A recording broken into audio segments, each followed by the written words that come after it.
So like the 7 basic figures, you also have 7 basic frames, ways to organize information based on what you're capturing, what your end in mind is, what you're being taught. Would you spend some time also illustrating and teaching us those 7 basic frames? Sure. Let me go back to my chart here, and I'm going to a second page here. This is a typical small meeting, and where this whole work started is you would have somebody in a meeting who is basically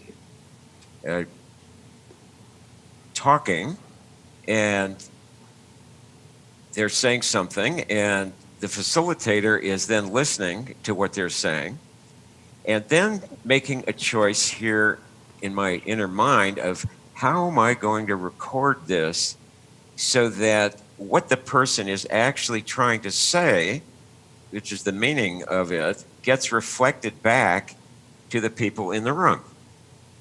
Now, the choices, it's impossible to begin marking on it without making some choice. So it turns out there are 7 choices that you have if you're working big on a wall. The first is to just make a simple single icon of some sort, a little drawing, you might say, and this little icon functions as something that just focuses your eye.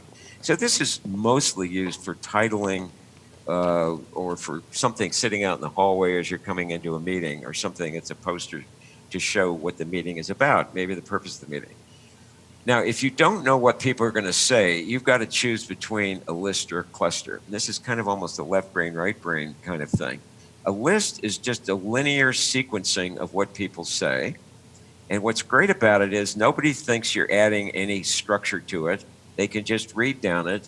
You can see what was said first, second, and third. And so a lot of the art of that has to do with how you do these bullets and learning how to write straight. A cluster is where probably the metaphor that works best is the sticky note. A cluster is where you're spacing information in little chunks. Sometimes it comes out as little popcorn kind of little clusters of stuff that you've written.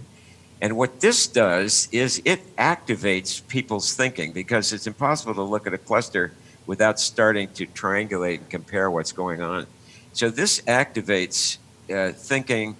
This sort of engages the flow of the meeting.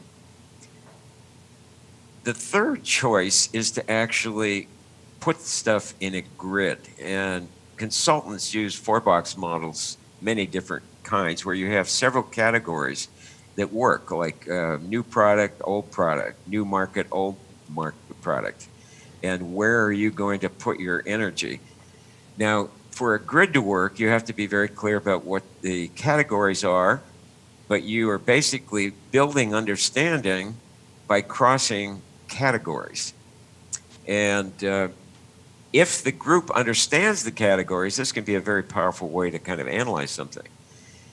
Now, you'll notice that these are building in complexity. The simple ones can actually nest inside of the more comprehensive ones. Over here on the right are the 3 that are the most comprehensive. A diagram is where you have something central, like a mind map, and you begin branching out from it all of the related things. But unlike the cluster, you're connecting everything. So many, many things show, and the basic structure is you're branching what you're doing.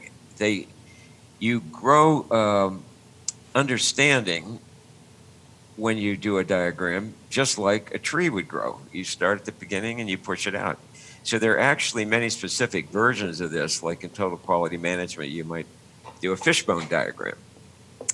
A drawing, and this was the big kind of innovation that at the Grove Consultants we made.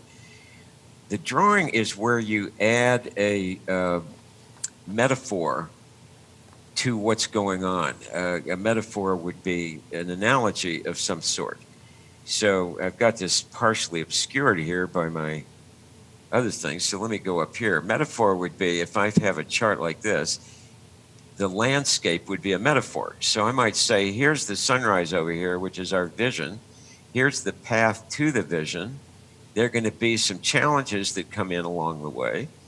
and I can put stuff up in the atmosphere here, and maybe there's some values that provide kind of a win. Well, this landscape metaphor animates a drawing in a way that just having it conceptually laid out can never do. So drawing is where you overlay a metaphor on a diagram, a grid, or a cluster. And finally, a mandala simply is putting everything around a unified center. And a mandala can show clusters, it can show lists, and it is the symbol. This is a Sanskrit word for archetype, basically. And so this shows unity.